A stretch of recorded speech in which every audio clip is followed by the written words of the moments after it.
right, we'll call this meeting to order, beginning with the determination of the quorum. Mr. Clerk. Mr. Chairman, we have 7 present and 0 absent. All right, thank We have you. a quorum. We'll rise for the Pledge of Allegiance. I pledge allegiance to the flag of the United States of America and to the republic for which it stands, one nation, under God, indivisible, with liberty and justice for all.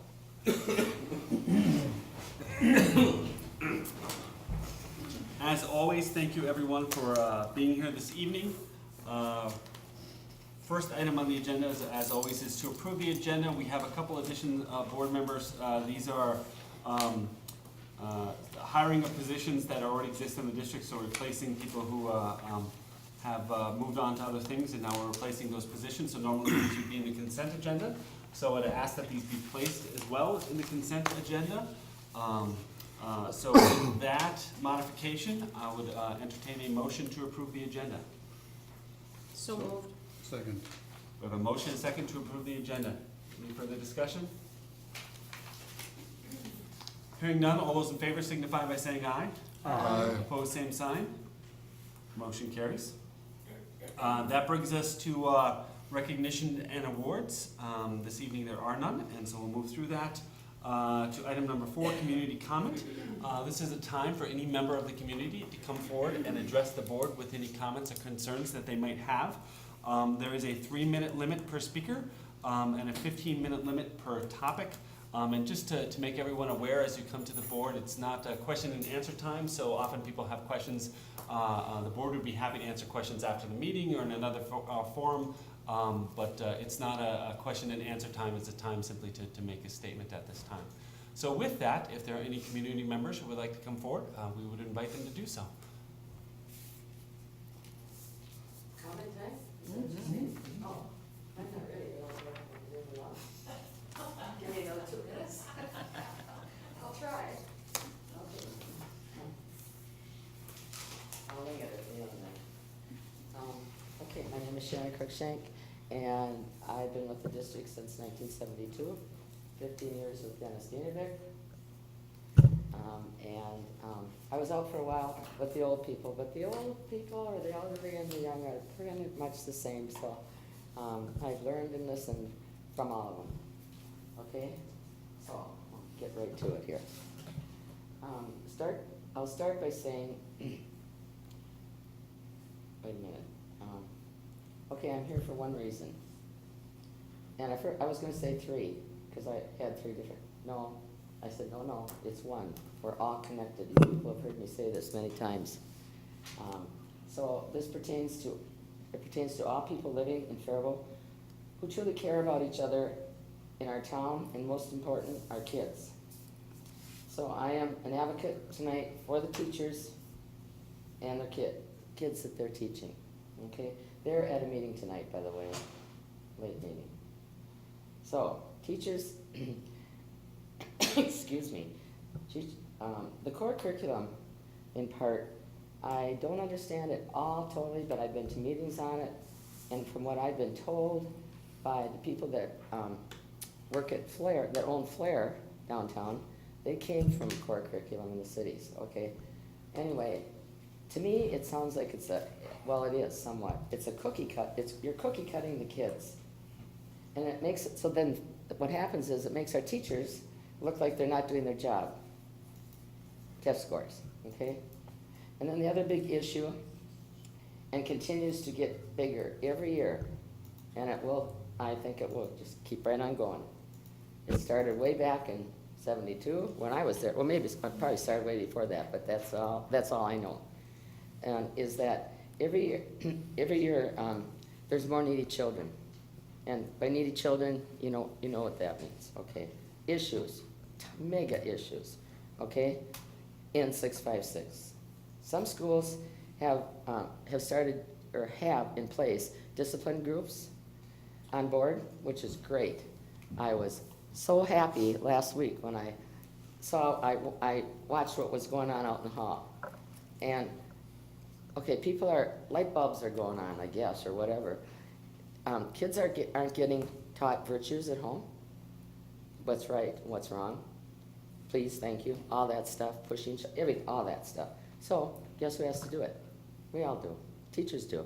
Teachers have to do this. So what does that do? It takes away from a little bit or some curriculum time.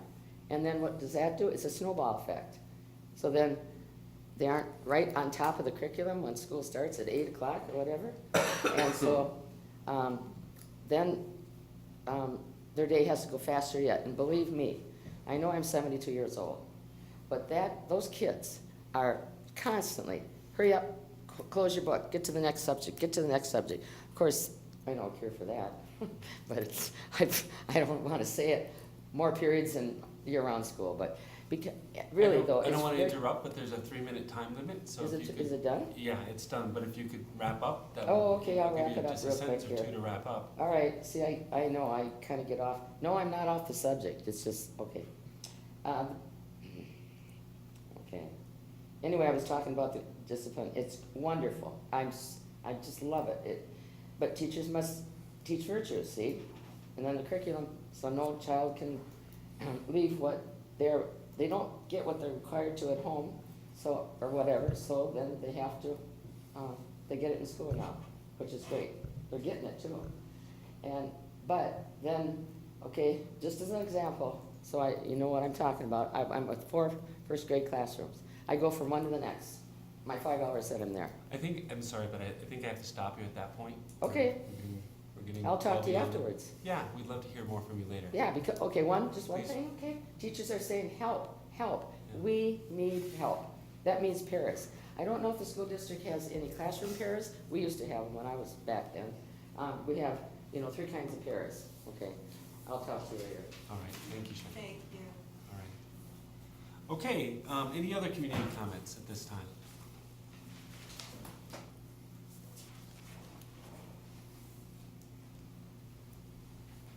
Hi, my name is Andrea Vogelsberg, and I had sent an email out to everybody in regards to the high enrollment numbers of kinder at Jefferson Elementary School, and I know that that's being worked on and we've got a solution in place for the year.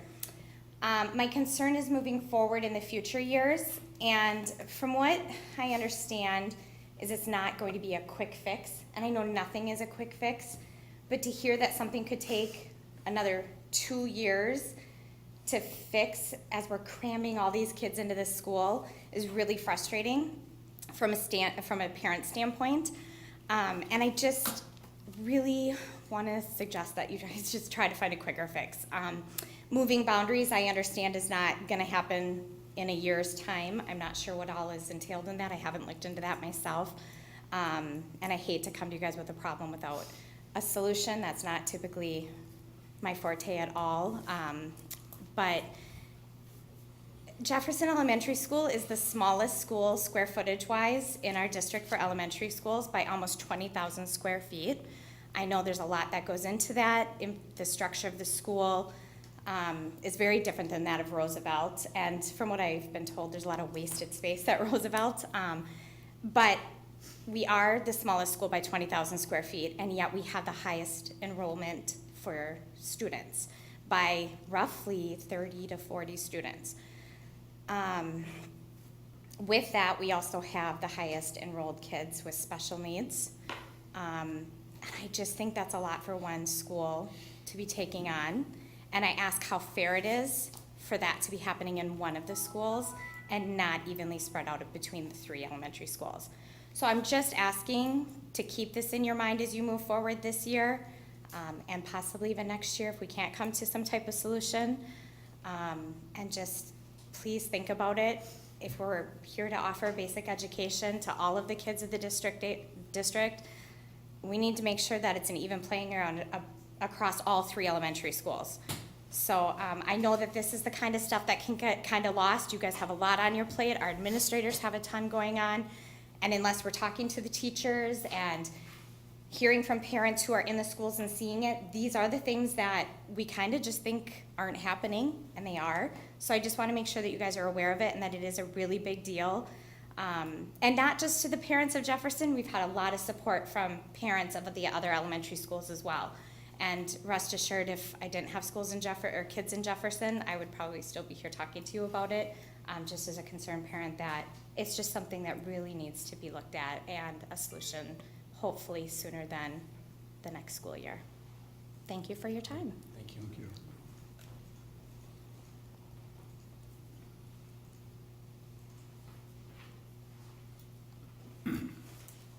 Hi, I'm Amy Kramer, and I wasn't going to speak tonight, so I have nothing prepared in my mind of what I was going to say, but I just want to second what Andrea just said. I have 2 kids in Jefferson right now and a 3-year-old who will be starting kindergarten at Jefferson in 2 years. And it's really tough to see so many students in one classroom when other schools have a lot less students. And I know it sounds so petty, but when Andrea and I talk, we're like, it just isn't fair. It's not fair to the parents, it's not fair to the students, and it's not fair to the teachers as well. So I guess I would also ask, although I know it's a huge task, you guys have so much on your plate, and just if you could look at it to see if something could possibly get changed, even if it's not changing the boundaries or changing something big, just to make a small change to at least make the numbers a little more fair for the next school year. And I did also just want to say thank you. I know that you guys are all super busy, and I sent out some emails about the kindergarten issue, and I got a lot of responses, and so I just want to say thank you for your attention to that matter too. So thanks for your good work.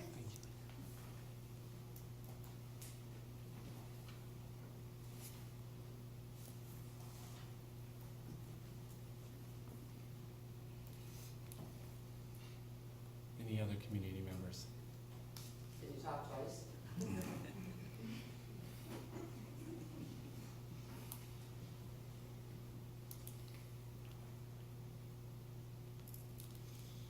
Joke I always tell is that since I'm a college professor, I'm used to awkward silences, so I'll give it just another minute to make sure there's no one else who wants to come forward.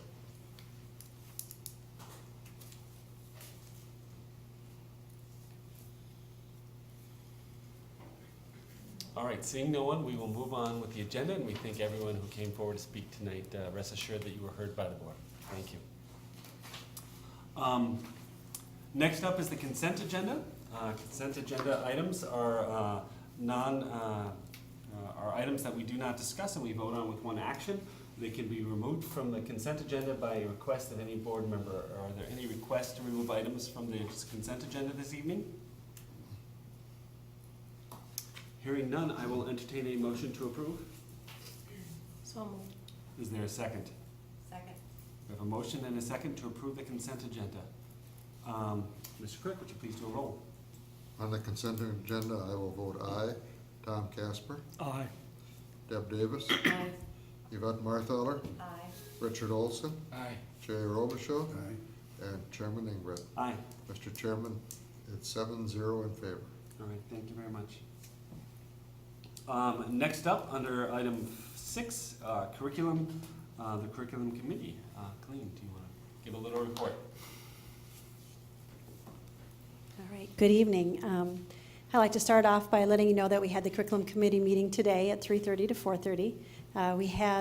We began our discussion about the additional staff members that everyone is requesting from the high school on down. They are part of what you'll be voting on today. The curriculum committee did approve all of the staff members in support, to let you know that we do support the idea of adding additional staff. The second thing that we talked about was the summer committee work. We talked about the fact that we had the elementary reading committee meeting over the summertime to align our curriculum and to take a look, how we can further increase student achievement. We also took a look at our science. We had a science committee that met 3 times this summer, taking a look at the possibility of piloting some science programs and kind of aligning it with our reading curriculum here in the future. We also had a discussion about the idea that our curriculum committee should probably meet on the same day that the finance committee meets, so that when the finance committee votes, that we would also vote on, or get approval on the same items that is coming to the board a little bit sooner than the day of.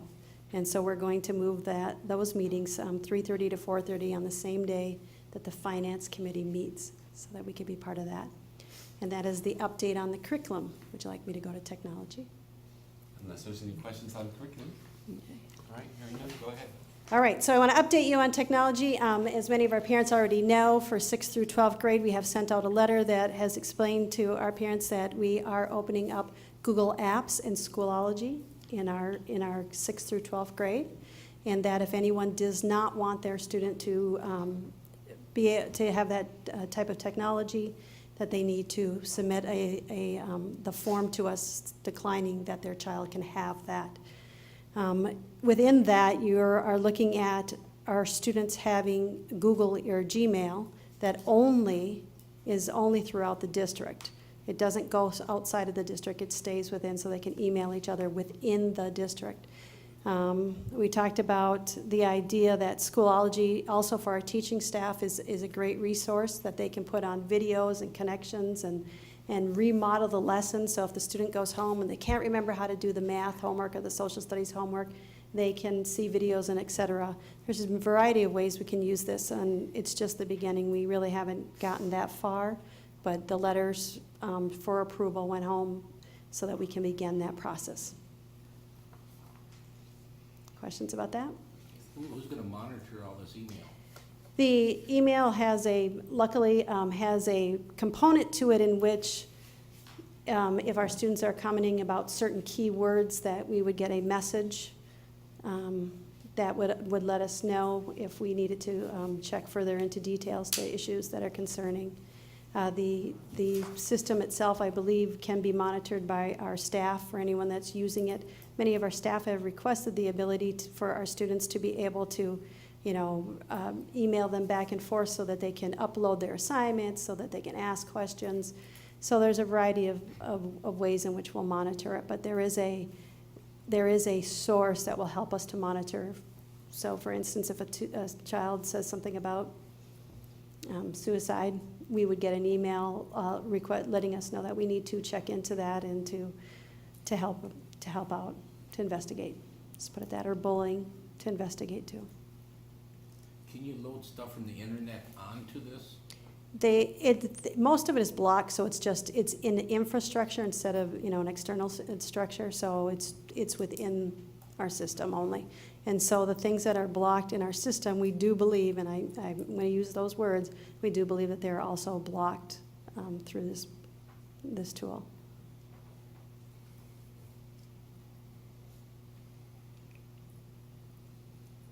Other questions? Okay, thank you. Have a good night. All right, so that brings us through items 6A and B. Next up is policy. There was no policy committee report. I'm guessing that means there was no meeting this past month. Is that correct? We have a number of policies for second reading. Let me get those up here. There's just one. Just the one? Yeah, the advertising policy, number 905.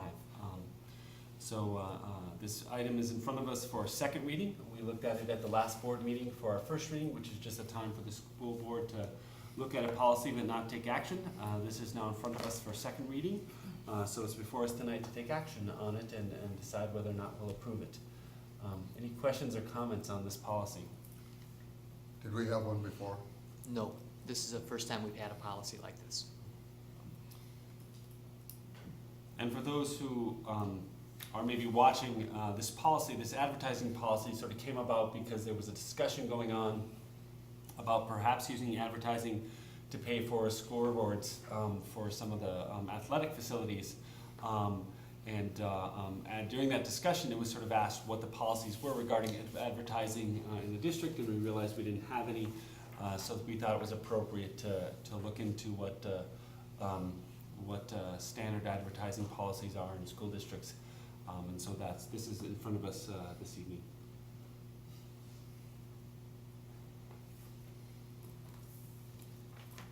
Any questions or comments on this item? Hearing none, I will entertain a motion to approve. So moved. Second. A motion and a second to approve. Any further discussion? Hearing none, all those in favor signify by saying aye. Aye. Opposed, same sign. Motion carries. This brings us to item 8A, Finance Committee Report. Madam Treasurer, would you like to state anything? Well, I think we have a full agenda ahead of us. We've worked on a lot of additions, improved additions of staff to address the higher enrollment numbers and the class sizes and as the notes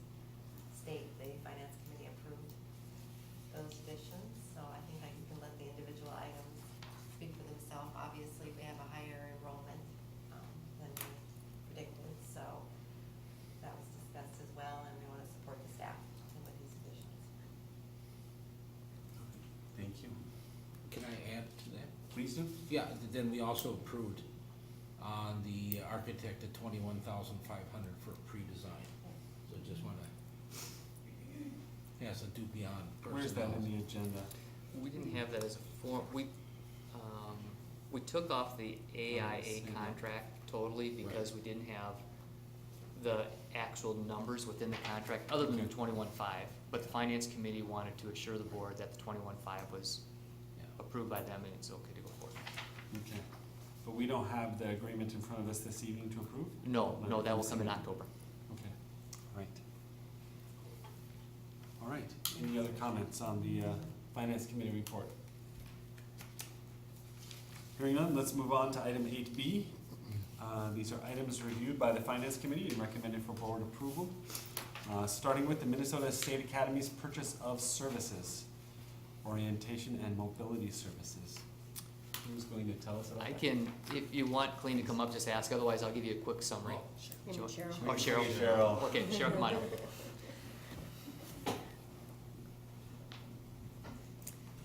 Good evening.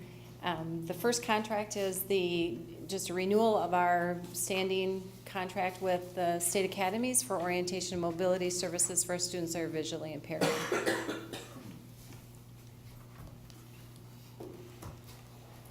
Any questions on this item? I'll entertain a motion to approve. So moved. Second. We have a motion and a second to approve the Minnesota State Academy's purchase of services, orientation mobility services. Any further questions? Hearing none, all those in favor signify by saying aye. Aye. Opposed, same sign. Motion carries. Next up on the agenda, Northfield purchase of services, assistive technology specialist and OT. Yes. Right before school started, the assistive technology OT specialist in Northfield resigned, and we have a OT AT specialist here in Faribault who is excellent. It is very difficult to find an assistive technology specialist who is also an OT. It's very difficult to find that at any time of the year, let alone at the beginning of a school year. So I thought that I would approach both superintendents and ask if we could possibly share the assistive technology specialist across both districts and then hire a part-time occupational therapist to serve the rest of our students here in Faribault for this school year, and give that a try and see if the shared position would work out, and then also if we could acquire an OT specialist to take on that part-time role, then we would be able to move forward. And we were able to do that, and so before you on the consent agenda was also a part-time occupational therapist as well. Excellent. Any questions or comments on this item? I'll entertain a motion to approve. So moved. Second. We have a motion and a second to approve. Any further discussion? Just thanks to Cheryl for thinking a little bit outside the box for this one. These people are very, very difficult to find, and I appreciate the research you did on this. You're welcome. And she's excellent. We want to keep her. She's great. Northfield's not stealing her, right? Sharing. Sharing. It says that in sharing, not stealing. Good to know. All right. Any further comments or questions? Hearing none, all those in favor of the Northfield purchase of services, assistive technology specialists and OT signify by saying aye. Aye. Opposed, same sign.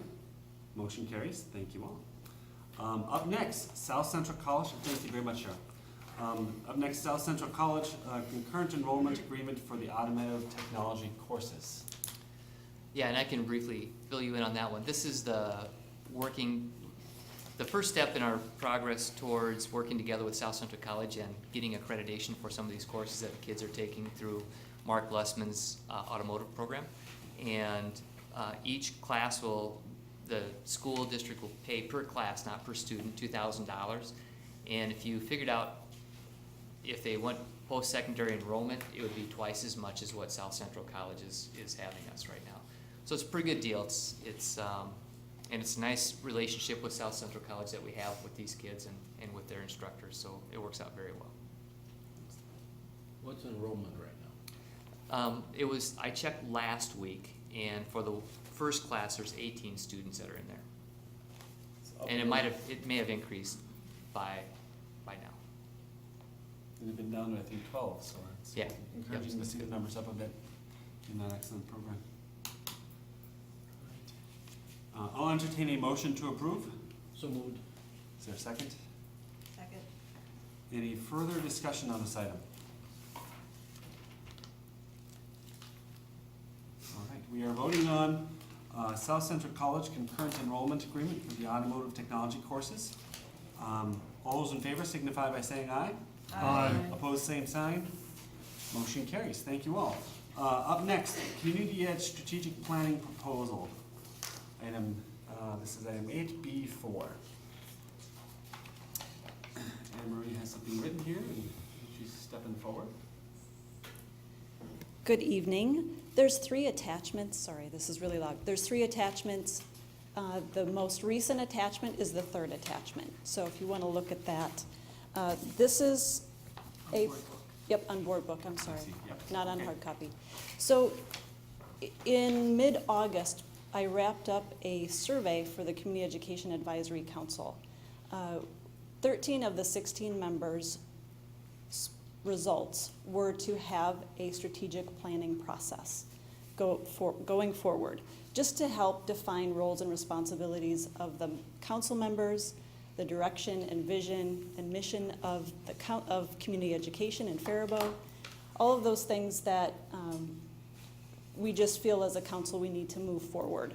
So with that recommendation from the council, I approached both the vice chair and the chair, which are Mark Lessman and Janet Lewis-Muth, and they agreed to have me pursue Luke Works as a contractor for the strategic planning process.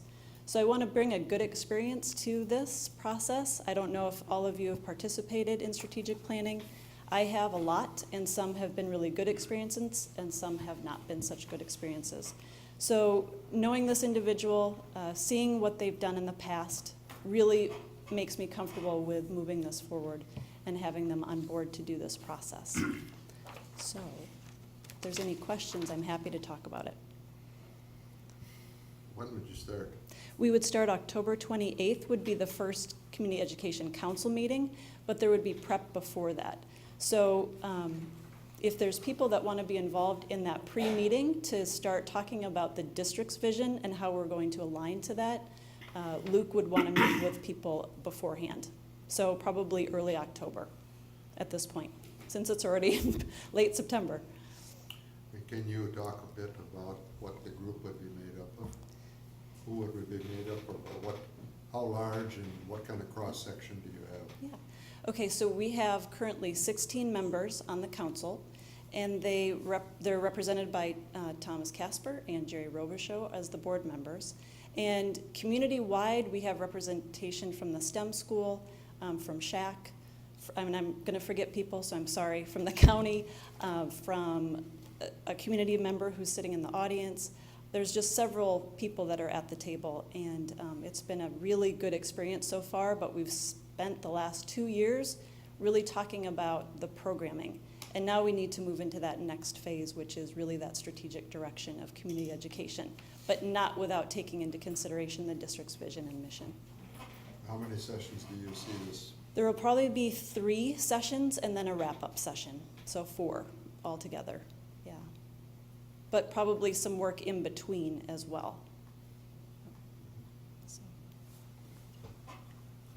How come you can't do it yourself with the outside source? Yeah, that's a great question, Richard. The reason why we're looking to have an outside entity do this is I have been able to facilitate strategic plans, but I haven't been a part of that committee trying to give input as I'm facilitating a strategic plan. That is a really difficult task. So I would like to give input, and I would like to avoid having me steer the committee one way.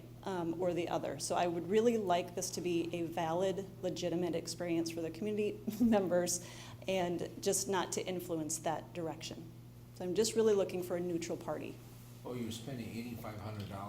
Yep, and We that's have, a going cost. You know, Jerry, you know, he's, you know, education, of course, Todd. Yep. I just don't see going outside when we got all this experience right here. And you've done it, I mean, it just, Yep. why go an outside source? I just think we need a neutral party to do this. Let me just, Yep.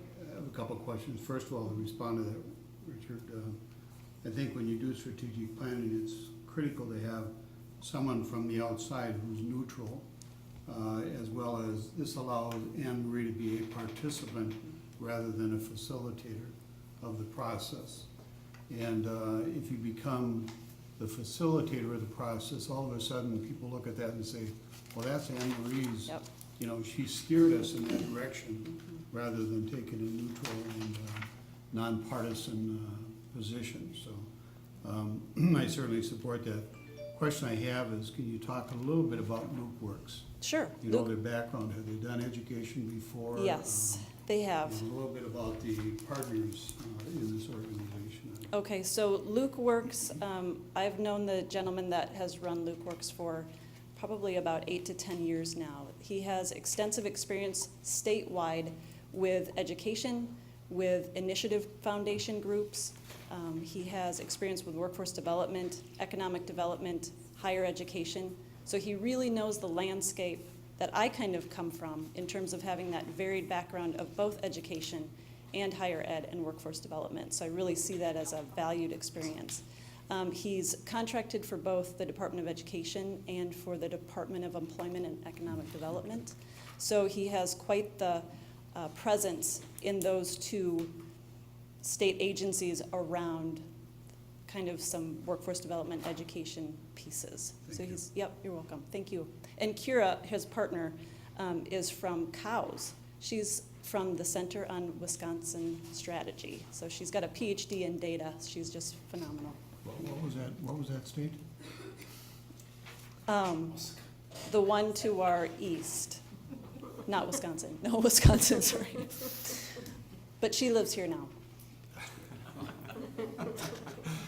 Anne Marie, do you have a rough estimate at this moment of what the budget was for community ed? I'm just trying to put the $8,500 in some perspective of compared to the budget. Sure. So we have, what I get in terms of state aid, just as in a lump sum, is $163,000 about. Colleen, if you want to correct me on that, I would appreciate it. Do you want the whole community ed I program? want the whole Yeah. community ed program. What's your total Okay. expenditure Oh, total okay, for community yep, ed? over $1 million. So I have can I go get my spreadsheet? Please, Okay. please, if that helps. I love spreadsheets. And it's really small printing, so That might be in a later like this. estimate Yeah. as well, in the later, too, if you want to. Yes, so. I'm just curious, I'm sort of looking roughly what it is. Okay, Oh, I'm sorry, so I it's interrupted. It's over $1 million. I don't have the exact information in front of me, and I really can't see this very well. But again, each program has its own distinct funding, other than, so some that are lumped in kind of all together are adults with disabilities, after-school activities, youth development, Kids World. Those are kind of all lumped into general community education, and then of course adult basic ed. They have about, I'm just trying to think of, they're based on prior year contact. So they have about $263,000 to work with this year, plus their fund balance. I think you're just looking for a Yeah. grand That's total. good Yeah. enough, thank you. Yeah. I know where he's going with this, so he's good. Let me make the point I was going to make. I mean, that's plenty of, so my only point was, you know, because the $8,500 can seem like a huge amount of money. Oh, no. And it's not insignificant, but I think the point Right. here is you're talking about a budget that's well over $1 million Yes. every single year, and I think spending a tiny fraction of that really, which is $8,500, Right. to make sure that we are using those resources to the best of our ability to serve the entire community. That's money well spent. Yes. So I wanted to make, that was really my only point, so. Okay, sorry. I could talk about that all night, so. Yes, if you I just- realize that. Okay, if you want to hang out with me after, I'll talk to you. And I'm assuming it's coming out of that community education Yes. line It is, and yeah, it is. Right, so it's also not coming out of general fund money? It's Oh, something that you're absolutely building not. into that, Nope. to the budget of community aid? All right. great. Community ed is supporting it. Self-support. And just one last comment, the staff that I have never been through this process. So they all also were very on board to go through this process. And that's another reason I just did not want to take it on. I don't want them, again, to see me kind of pointing everybody to the direction that I want. So, yeah, I have a question, yeah. if I may. Please. Do you see yourself or your group having Loop Works back after 6 months or so to see how the action planning is coming? Yeah, absolutely. I do So have plans to Is follow that up. included in the contract, or would that have to come later? That would have to come later, but that would be a much less significant cost. Yep, Well, I would encourage that, because okay. otherwise strategic planning can sit on the shelf, and you need that outside party to sometimes come and help make sure that you're moving on towards your action plan. Yep, I agree wholeheartedly. Thank you. All right, any further questions? All right, hearing none, I'll entertain a motion to approve. So moved. Second. We have a motion and a second to approve. Any further discussion on this item? I guess I would just add that Anne Marie also provided some additional information to the Finance Committee about Luke Works, and that the opening statement regarding the company is that it provides direction for ending poverty. So I think that was a huge part of choosing this organization as well, to look at some strategies that we could implement with community ed in Faribault. Thank you. Any other comments at this time? Hearing none, I've asked the clerk to please do a roll call. So, Mr. Cook. In alphabetical order, I will vote aye. Tom Casper, Aye. Deb Davis, Aye. Yvette Marthaler, Aye. Richard Olson, No. Jerry Robichaud, Aye. and Chairman Ingrid. Aye. Mr. Chairman, it is 6-1 in favor. All right, thank you very much, Mr. Clerk. All right, next up, item number 5, are fund balances. Please. Okay, you've got the draft in front of you of the fund balances for the last school year, 13-14. And I'm not going to spend a lot of time talking about this, but I do want you to have it so that you've got it to review. Our auditors will be presenting their report at the October business meeting. They're just wrapping things up right now. So I want you to have this just so you can see. We talked a lot about it at the Finance Committee meeting, so I'll just point out a couple things. The unassigned fund balance is the very first line on that report, and you know that's the one that we're always concerned about because that is where the bulk of our revenues and expenditures come from in the general fund for our day-to-day operations. We started out the year at about 7.1 million, a little bit over. Our revenues were a little over 34 million, and our expenditures came in under 33 million, 32.8 million. So our fund balance did go ahead. We're sitting at 8.2 million, now we're almost 8.3 million as of June 30th of 2014. So that's a good number. And one thing that we talked about as we became healthy again, going through the few difficult years there, is that we would repay our reserve or our designated for severance fund balance. You remember that that line is at the very bottom one in the general fund. It's got the 418 number in the very left-hand column. That is sitting at 1.951 million. That actually was at 2.5 million, and if you remember, we did borrow from that fund when we were going through some budget cuts. So one of the recommendations that the Finance Committee did make is to transfer money back into that fund, at least the 549,000. We'll have to do that in this year. We had thought we could do it now for last year, but we can't. We have to do that in this year. So we'll probably let that, we can talk a little bit more about that when we get to that agenda item. So the general fund is very healthy. And as you look at the other funds, they're all very healthy too. So I guess unless you have any very specific questions right now, we'll delay some of the more specific information to the October meeting when the auditors are here. Okay, thank you, Colleen. Any questions or comments at this time? Very helpful to have it, thank you. Yeah, good. Thank you. All right, we'll move along then. Thank you. This says action behind it. Is there something we need to vote on with this? No. Oh, there was discussion. It'll come up in 9. Okay, Comes up in that's fine. number 9. And number 9. That's the transfer. Right, that's, yeah. All right, thank you. All right, moving along, we are now at item 8B6, English language and clerical and liaisons. Who's going to speak to that? Colleen is going to do that, or Tom is going to do that? Well, or, I mean, that, it was through the finance committee, or Richard, anyone can talk about it. We also approved it at the curriculum committee meeting today. Sam Oak is not here today. He's on a trip to Australia. Yeah, he's really is in Australia. So he couldn't make it tonight for this. All of this is within our Title III grant, and we are just reallocating some of the funds. There's money in there to do this.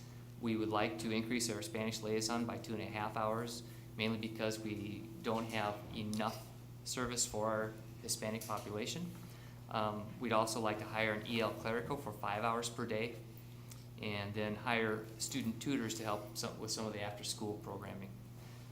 Again, all of these are within that Title III grant, and we're just looking for approval for these grant changes from the past. You didn't separate out, or are you going to separate out also the additional requests? Or are you going to do that in one? We did that, I think, all in one shot, One yeah. At the finance. Yeah, we did. I think we combined all of it. What's the question? Sorry. Okay. Do they have the staff? Yeah, it's a what, like, and change in the 4-hour EL para.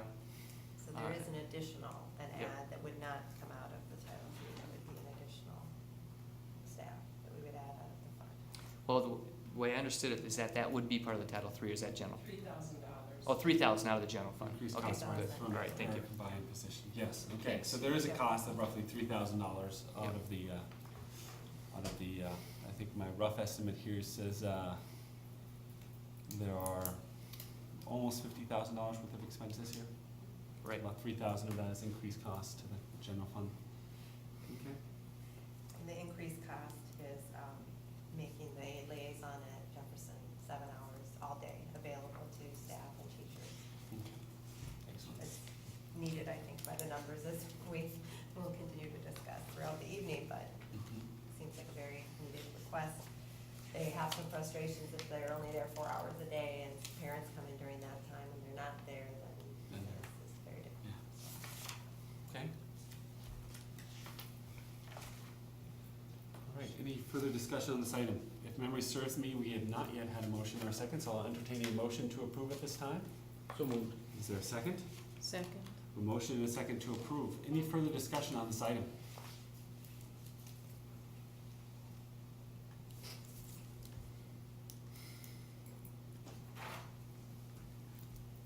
Hearing none, all those in favor signify by saying aye. Aye. Opposed, same sign. Motion carries. All right. Next up is a number of additional FTEs, which is board speak for teachers, being added to the district in light of the enrollment issues that we are having with some unexpected students showing up at the beginning of this year. So Superintendent Sesker, do you want to walk us through all of these? Sure. The high school math is a 0.5 FTE, and the high school English should be a 1.0 FTE. We don't have somebody hired yet for this. We're just looking for permission to advertise for these. As a result of some of the class sizes, we have 35, 36 kids in some of the English classes, and we'd like to reduce those down. Same thing for some of the math courses, and again, we'd like to reduce those class sizes down. We think we can find each of these different positions even this late in the year, so we're going to give her a shot if the board allows that to happen. The middle school band, last year, you may recall our discussion of band. We decided not to make that a full-time position. We have one band instructor already. We're asking for 2 last year. We decided to keep it at a 0.5 because we didn't know if the numbers would, the number of 5th graders coming up, if we get that many students, we didn't know if there'd be more that would drop off. So we waited till this year, and sure enough, we got the number of students, so they all stayed out, which means we do need to add the 0.5. We actually have the person already hired, and we could increase them to a full-time position. So that one will work very nicely. Adding the media, go ahead. Are we hiring a 1 point? We're hiring an additional 0.5, so this person would turn into it would be a 1.0. So we'd have 2.0 bands in So the there's middle somebody school. currently at 0.5 who we're gonna take to 1.0 by Yeah. adding. Yes, Yep. correct. Okay. Yep. Middle school librarian, we've talked about for a long time having a middle school librarian as well as a high school librarian. At this time, we'd like to offer the position as a middle school librarian. And then the last part is our Jefferson kindergarten. We talked a little bit about that before. Our numbers are large in the kindergarten at Jefferson, and so we'd like to reduce those class sizes. Ms. Molitor has done a good job of trying to figure out how to reallocate resources in order for us to find a room for that, and I think we've found a solution. So we're asking for an additional 1.0 FTE in kindergarten. Those are the additions for this year. All right. Mr. Robichaud was pointing out to me ahead of the meeting that unlike all the other additions, this one doesn't have any sort of a cost associated with it in the proposal. I didn't see anything in the high school ones either. Yeah, do you remember, did we propose that in the, or did we just use 60,000 as kind of our general guideline for the FTEs when we proposed that to the finance committee? So at least in a rough capacity, do we have a sense of what this Do you- proposal cost us?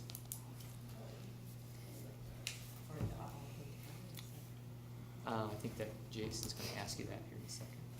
Well, what am I gonna ask you in a second? If you wanna do them all together or You know, I mean, individually. the amount are you specifically requesting? that? We're adding about 4 teachers, Okay, 4 let me FTE. just, yeah, I have absolutely no problem with the request. Yeah, My issue is that if we're approving the positions, we're also approving an adjustment to the budget. Correct. And that should be included when these things come to the board. so I guess individually, some of these are here as I look at this, Jerry. The kindergarten is put on Yeah, here. I didn't see anything Some- for the high school ones. Yeah, so the high school maybe is the one that didn't have it, so. I have something from that middle Would that be about $90,000? I think that's gonna be a rough number. That's probably all we can do at this moment, not knowing who we're gonna hire for that additional position and not knowing. Colleen, you look like you're looking for something, are you looking for, okay. We'll make So sure I we have think- that included in the I think board unless agenda. Colleen objects, I'm just gonna say that the cost of the high school would be in the area of 90,000. We can't be sure because we don't know the experience of the person being hired there, people being hired there. But that gives us a ballpark, and it's, I think Jerry's point is just to try and make sure as people are looking through this document, they know as well as we know what the expenses are. And it is, correct me if I'm wrong, but with our enrollment increase, we have a revenue increase that comes with these students that would more than cover the expenses that I see listed here. Yeah, that's correct. Is that Yeah, correct? at this time, that's correct. Okay. Yeah. And I'd just like to add a comment about the middle school librarian. As you know, that's been a issue on my mind for a number of years, and I'm glad to see someone getting there. What I am concerned is that the fact that that position has been vacant for going on 6 years, there's a lot of catching up to do, and I'm hopeful that the administration will recognize that there may be some one-time needs in order to try and help that person be successful in that position, because putting someone there without the resources to do a job that's been undone for this length of time, I think we need to be respectful of what it takes to get that done. Agreed. All right. We can either act on these individually or act on these as one. My suggestion would be to act on these all together. Unless there's an objection, if there is, we can certainly, if I don't hear an objection, I will entertain a motion to approve the hires of an additional half an FTE in math at the high school, an additional 1.0 FTE in English at the high school, an additional 0.5 FTE at the middle school for band, an additional 1.0 FTE for a librarian at the middle school, an additional 1.0 FTE at Jefferson for kindergarten classes there. I'll entertain that motion at this time. So moved. Second. There's a motion and a second. Any further discussion on these items? Are we gonna be watching Jefferson pretty close because of the increased population? What's a strategy? Maybe it's nothing to do with this motion, but No, I think that's a good question. though. what's a strategy or something on a work session for Jefferson. Yeah, and I think that, and appreciate the comments that the folks brought forward with regard to that. We'll have to have a discussion with what we're going to be doing at that area. And I think the first thing, if the board really wants to get serious about this, is maybe talk about a demographer and to see exactly where we are with populations within the community. And we can talk about that at a board work session. Yeah. Yeah, no, I think it would be a good item to have up sooner rather than later, to sort of look at the demographics in the district and how they're spreading out amongst those schools, to get that conversation started and see how quickly that might move. This was brought up also at our curriculum committee meeting this afternoon as well, and so the question was also how, because I'm certain, I know the plan at the end of the year last year when we were assigning teachers was not to have class sizes in kindergarten at 26. None of us, I don't recall approving that plan. I don't think anybody planned for that. And then we had sort of a remarkable number of additions last minute at Jefferson. So how to try to proactively find out what those numbers are. Because part of the issue are that the numbers are so high, but then part of the issues was that we found that out late. And so we're in a non-ideal situation of trying to add a teacher now, and I think that's better than not adding the teacher, but I think everyone would agree it would have been better to have that teacher in place at the beginning of the year, and to see if there's things we can do to help promote getting those numbers as early as possible. But it's a challenge. Parents aren't required to come talk to us until the day school starts. I think too, though, even if we would have distributed the kids in different schools, you'd still be looking at 22, 23 kids in the kindergarten. That's too many. So to keep it down to 20, we had more kindergartners show up than what we anticipated. So we're going to have to, again, think how we're going to look at that whole piece and also reallocate resources to physical resources. Yeah, I think some sort of space audit or something where we might have some available space. I know that it's pretty tight, but having to look at that in planning for next year. Yeah. Yeah, if we were in a position to need to add another teacher to Jefferson right now, we'd be in a really tough position of where to do that. We'd probably be needing to add a temporary building. We don't have another room, is my understanding. Well, keep in mind that the elementary schools were built for every other day kindergarten. They weren't built for everyday kindergarten, so you've already taken 4 classrooms basically, so, or 2 extra classrooms. So these are challenges, and I think as a board we'll definitely want to be looking at these closely here in the upcoming months. But tonight we're doing what we can with the hire, I think. Absolutely. All right. Any further discussion on these items? Hearing none, all those in favor signify by saying aye. Aye. Opposed, same sign. Motion carries. Thank you all, and thank you for the patience of those parents and teachers who have been dealing with large class sizes. We appreciate your professionalism and patience to this point, so thank you very much. Up next, McKinley, ECFE teacher and interpreter. And I don't know if, Anne Marie, if you want to talk a little bit about that. It's self-explanatory if you read through it, and the Finance Committee did approve it, but. Yeah.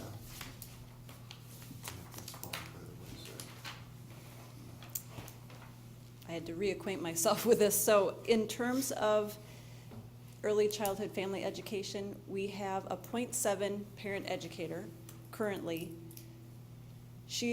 There's been more work there than a .7. Simultaneously, we have an hourly parent educator as well. What we've decided to do to kind of shift things around and unburden the .7 person is to add some hours to another position, that hourly position, and create a .44 FTE. There's been an infusion of some legislative funds this year around early childhood family education and also preschool, school readiness. So I feel very comfortable budget-wise that we can afford this, and I also believe that the need is very much there among our community and our parents wanting these classes. So that's it. And this there's would another be piece. part of the community education. It is. It's Fund 4. And then there's another request about adding an interpreter for a Spanish-speaking baby class. So that's just 1.5 hours a week for a para, Spanish-speaking para.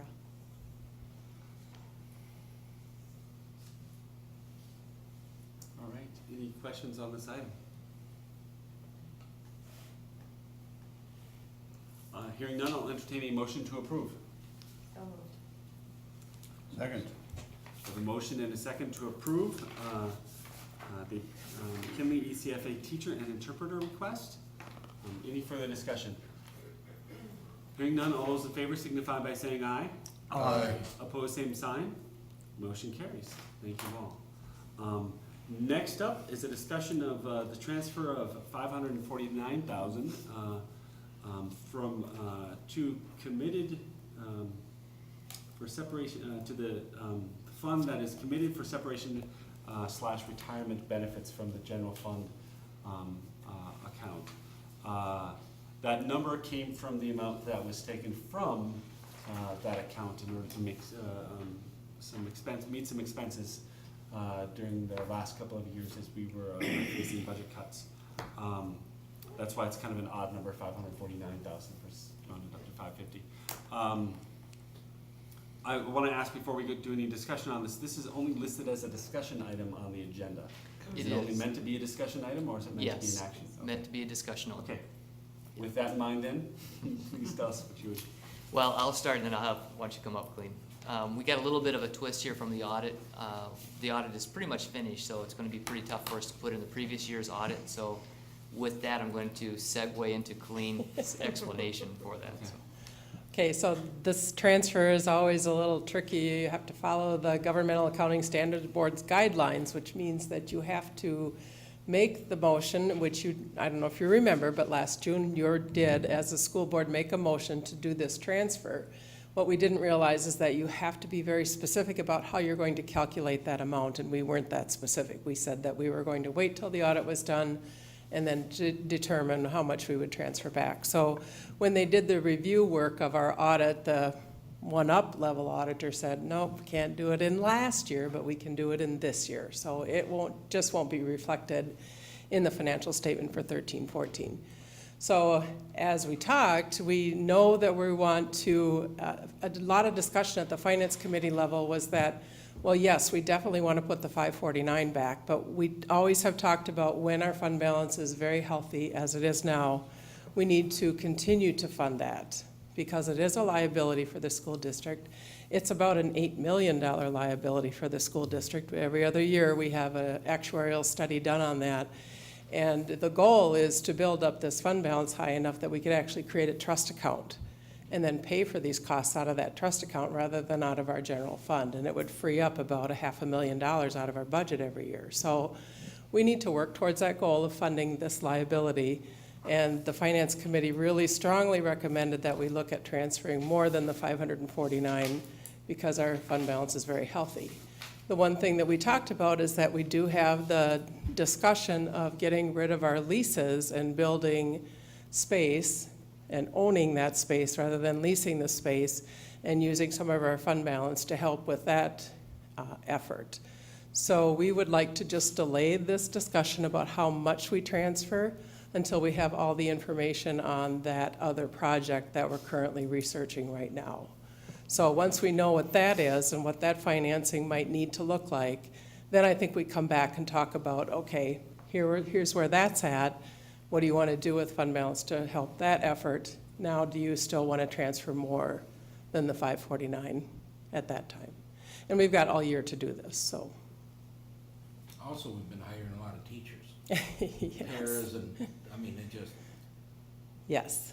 I wasn't But in favor our of budget. transferring money at Yep. this time because of the project and hiring a bunch of teachers, so. Right, but the staff additions are supported by our additional revenue that we're taking in.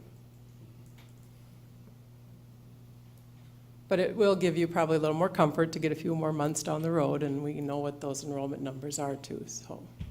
So we could do this anytime? Yep, yes, This yes. School year? Will it have to be a two-step process again? Will we need to? No, no. I think last spring, we were trying to get it in the audit for last year, and to do that, we had to do the two-step process. I see. But now that we know what the amount is, we can do that transfer at any time. What do our auditors recommend? Pardon me? What do our auditors recommend? For transferring the amount? We haven't specifically asked them that question. Good question to ask them when they come in October and see if they have an idea, an opinion. I'm sure they would like us to get that fully funded, Yeah. because it does, the good thing, the benefit of doing that is your financial statement doesn't have a big unfunded liability. So, All right, any further questions on this item? There will be no action this evening, so, okay, thank you. all right, thank you very much. Okay, so that takes us to item 8C, budget, beginning with the enrollment report. I don't know, Colleen, if you want to come back up in case there's any questions about that. Had I realized, I would have warned you. So we see that our numbers at the moment are roughly 70 students higher than we had projected.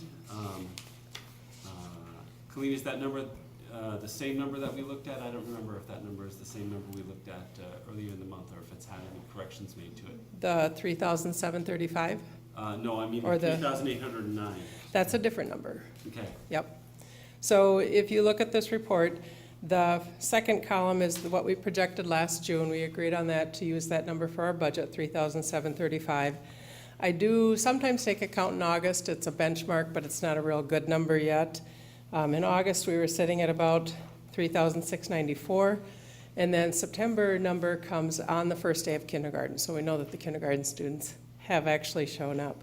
So we ended up with 3,809, which is, as you indicated, higher than projected, a lot closer to what we had projected for last year. So if you remember last year, we lost a significant amount of kids. We've kind of bounced back. So we're kind of back to where we were.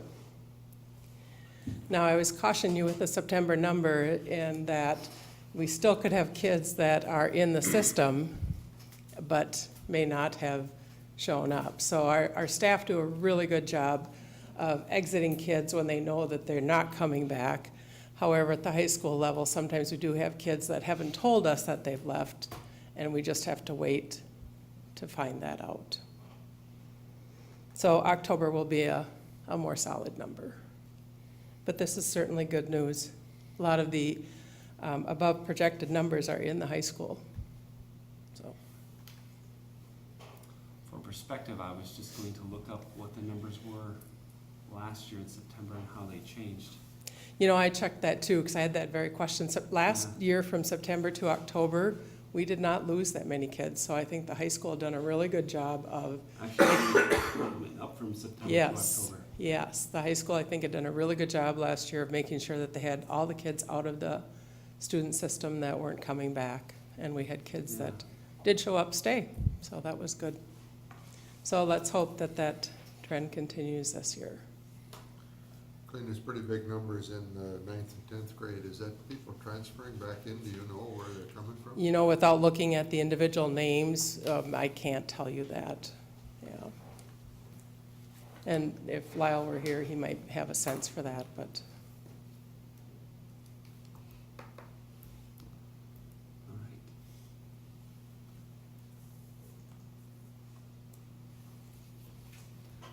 All right, any further questions for Colleen? Okay, so if that sticks, that's about 60 more kids, and at about $5,800, that's a significant amount of money per student, so. But then October 1st, that's a key figure, right? Now, those are hard bodies. Yeah, well, these are all people who are enrolled in the district, so even on October 1, they're enrolled in the district. I mean, our enrollment changes on a daily can change on a daily basis. So October 1 is used as a count for a lot of things, but as far as our budget, our unreserved, that top line that we always watch, it's really a daily count, because what counts is an average daily membership. So it takes a whole year before we know what the actual count is. Will we be getting those October numbers at our work session in October, which I believe is on the last track of that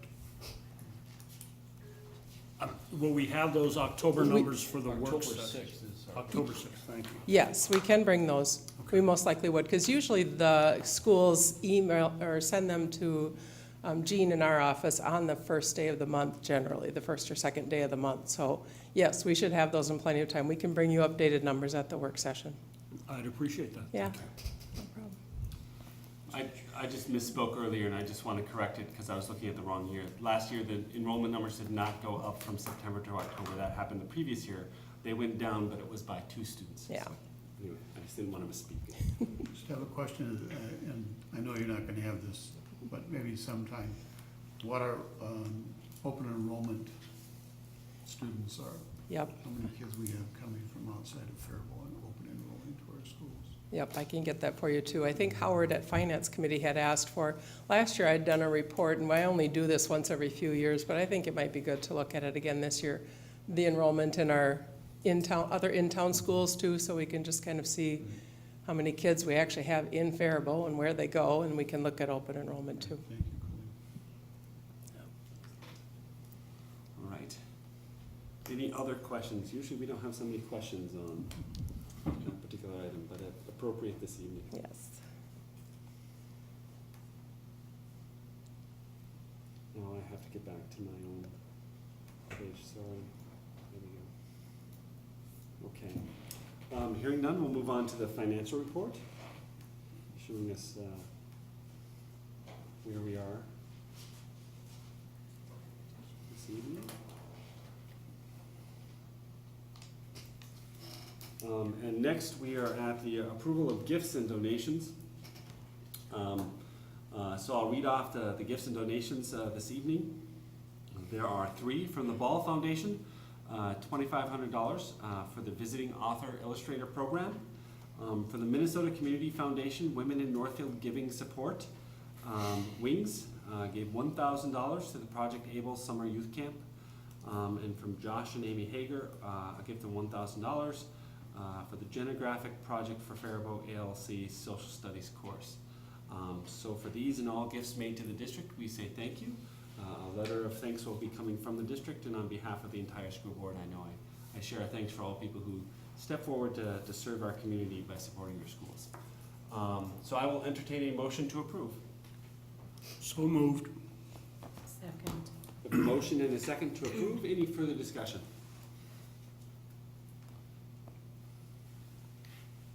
Hearing none, all those in favor signify by saying aye. Aye. Opposed, same sign. Motion carries. That brings us to item 8D. Consider approval of the proposed 2014 payable 2015 levy. Colleen, do you want to tell us a little bit about what this is? Okay, so it's that time of year again when we have to approve our proposed levy for 2015. These are for taxes that people will pay in calendar 2015, and this is the kind of the start of the process. You'll approve a proposed tonight, and then as we go through the next couple of months, the tax notices will go out. We'll have a hearing in December, and at December, you will adopt the final levy. So the document that you've got attached tonight shows the 3 different funds that our levy is in: general fund, community service fund, and debt service fund, and all the different components within each of those funds that we can levy for. So I'm not going to go through each of those individual categories. If you have questions about any one of them, you can certainly ask. I've got on there what last year's levy was, the 2014, and then what we're proposing for the preliminary level in 2015, and then the difference for each of those line items, and then the last column shows the percent increase or decrease. And we are decreasing our levy in each fund, and overall we're decreasing it by 23%, which is a significant amount. Now, in the general fund, it's a $250,000 decrease on $5 million, so it's only about a 4.5%. That's just some ins and outs with changes in pupil units and expenditure amounts. Community services also just a small decrease, 2.66%. The biggest decrease is in our debt service fund, and that's because we have a bond issue that we paid off in 2014. So that levy is going down by almost 46%. So that's a nice savings there. So our levy will go from $10,707,000 down to $8.2 million, a decrease of about $2.5 million, or 23%. Now, I'm pretty sure these are final numbers, but the department's still running some calculations, so it could change. but not significantly. It would be minor. And what we do generally ask you to do, and what most districts do, is approve what's called the maximum levy. That allows the department to make its corrections from now until the end of the month, and then that is what we certify as proposed. You still have an option in December to make changes to what you levy. You can go down, but not up. Colleen, how do these numbers reflect enrollment changes? Because clearly our funding is based upon a per pupil, and that's a number we're still learning every day as students Yep. come So- to our schools. So how does this reflect that? These numbers here are based on what we project for enrollment for the 15-16 school year. Now, you have to remember that this levy that we collect in calendar that we as taxpayers pay in 2015 is revenue for us in the 15-16 school year. So not this year, but next school year. So at this point, we're trying to project what our student counts are going to be for 15-16, which is always tough. So a lot of these that are based on student enrollments are based on those projections. Some of these levy categories will have adjustments a year or two down the road for that enrollment, but some are set and don't change. So it's an estimate in some cases. We're generally pretty close. So if some of these, for instance, the voter approved levy, which on here, I think it's the optional, what is it called? Well, now you gotta remember the levy, Optionals yeah, related to that? the levy changed quite a bit in the last couple of Yeah, years. you're right. We don't have, the very first line, referendum is part of the levy, equity is part of the levy, and then if you look down, that local optional, Those all three combined for the levy? yes, So, yes. so they slightly go down from last year. So I guess, but my question is that those assume a number Yes, of our proposed, of our estimate of students for next year. right. A number that's very difficult to get precisely right. Are there corrections made to those numbers in ongoing years if we over or underestimate those? Yes. That's how that works? It's almost a 2-year lag though, because it's a estimate for 15-16, then we have to go all the way through 15-16 before we know what the final number is, so it takes a couple years to get So that. these probably include some corrections for a couple years ago, and Right. the numbers that were too high or too low. Correct. Okay, great, that's what I wanted to Yeah. know, thank you. You by any chance know what the impact this is on property value?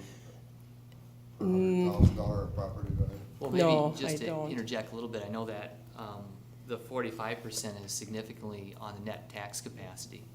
And that is a different value than the referendum market value, which is the very top. The net tax capacity, of course, is farmers and businesses that get taxed higher, in some cases significantly higher than residential do with the referendum market. So a 45% decrease in the net tax capacity is significant. The bond. Yep. And, with the different values of properties, each different type of property, if it's commercial or residential or agricultural, is taxed differently, depending on which of these levies it is too. So it's difficult for us to translate this into a number that's gonna be the same for everyone. The best thing to do is when you watch for that tax statement to come out in the fall, your notice of proposed taxes, and that will have the calculations on it.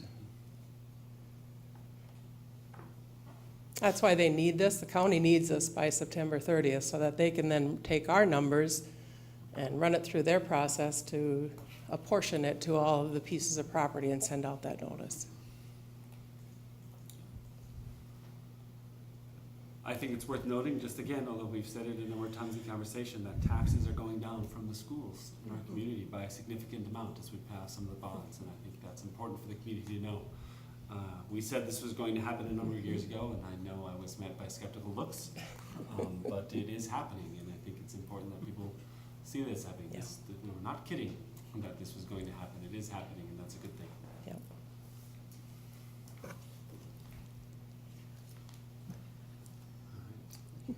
This requires an action this evening?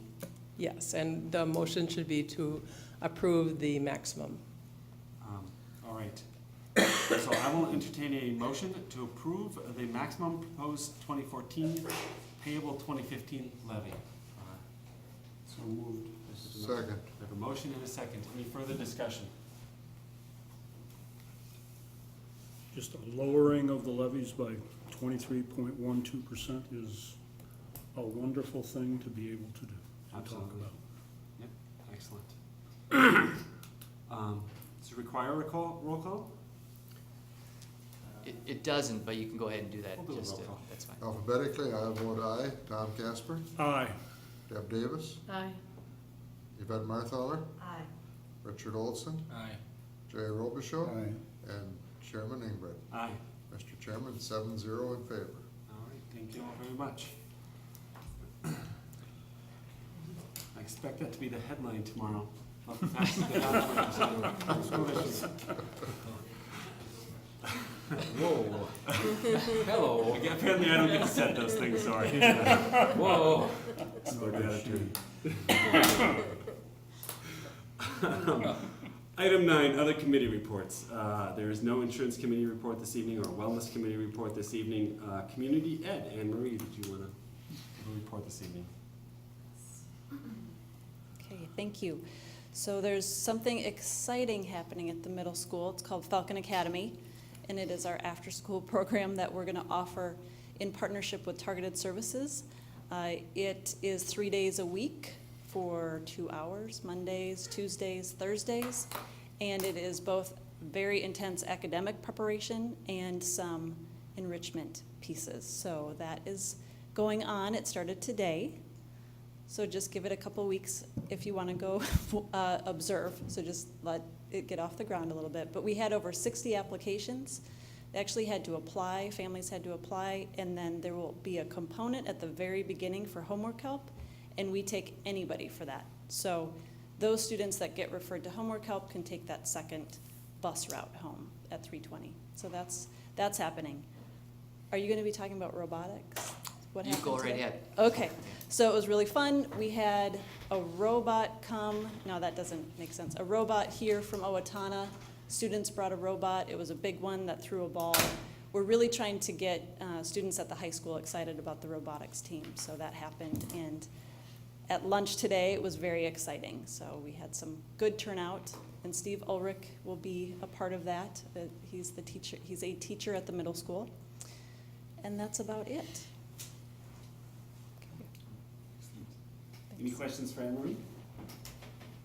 So what do you see when you go to, what did you call that? Falcon Academy, yeah. If we go visit, what would you expect to see going on there? I would see tremendously well-behaved students working diligently on homework. No, it's just a little chaos right now in terms of making sure all of the students have signed up properly and getting them the rules and expectations around behavior that we need that's expected during the day and that needs to be carried through.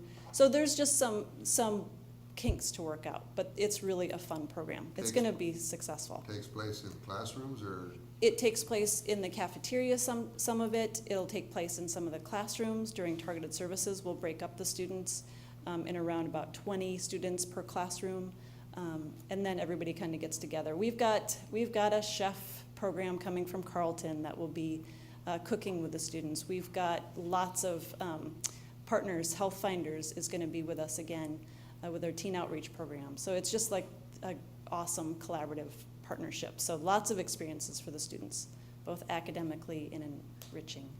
So, yeah, just give it 1 week. And staff, is there staff there to help them with the Yes. homework? Is that the idea? That Yes. Yep, we've got volunteers and we have paid staff.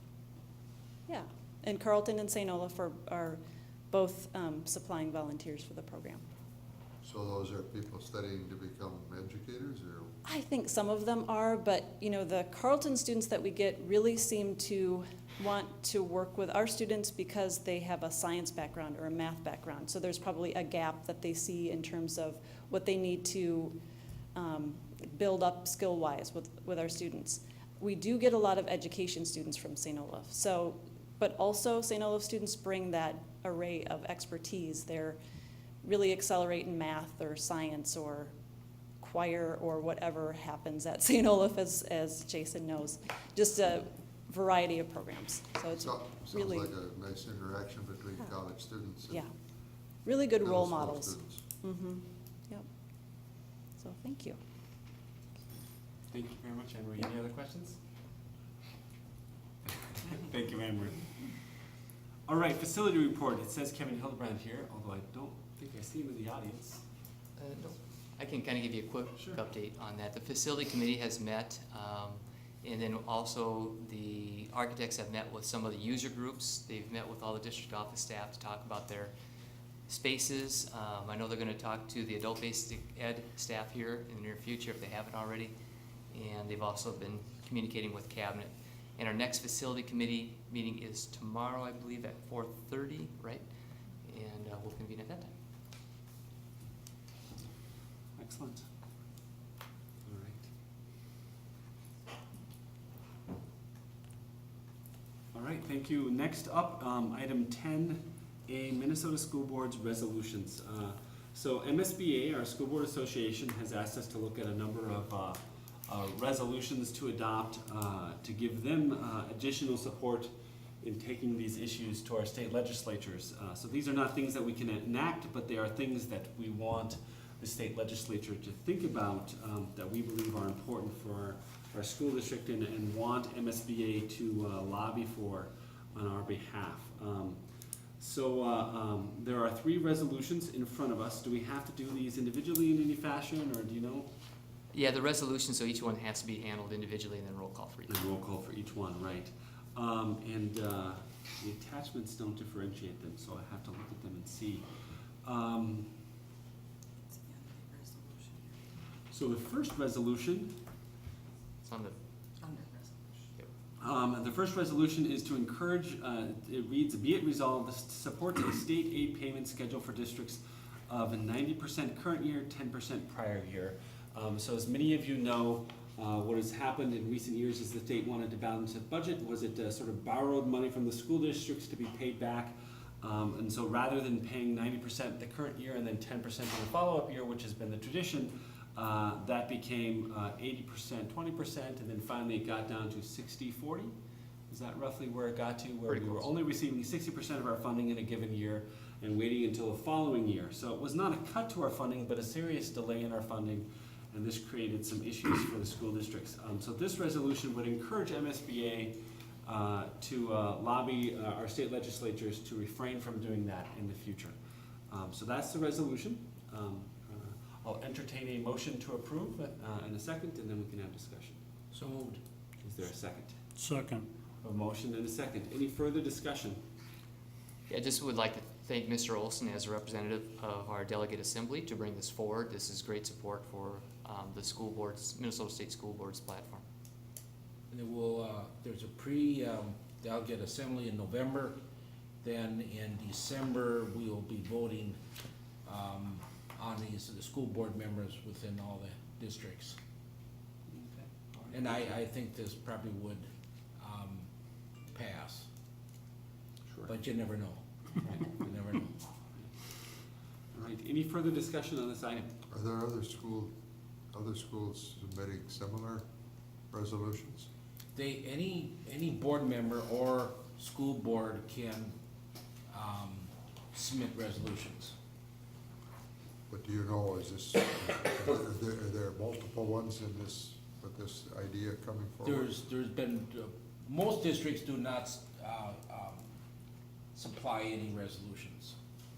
And some have multiple. This is our first time, I think, in their district that we even submitted anything.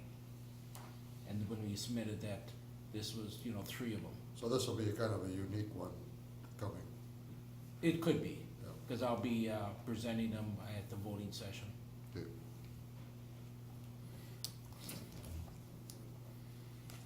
Any further discussion on this item? I don't remember, did I do a motion in a second? Yes. We did do a motion in a second, thank you. So Mr. Clerk, if we would please do a roll call. Alphabetically, I will vote aye. Tom Casper, Aye. Deb Davis, Aye. Yvette Marthaler, Aye. Richard Olson, Aye. Jerry Robichaud, Chairman Ingrid, Aye. Mr. Chairman, 7-0 in favor. All right, thank you very much. Second, another resolution. This one reads, be it resolved, the MSBA Delegate Assembly urges the legislature to adopt and implement the School Facilities Financing Working Group's report and recommendations dated February 1st, 2014.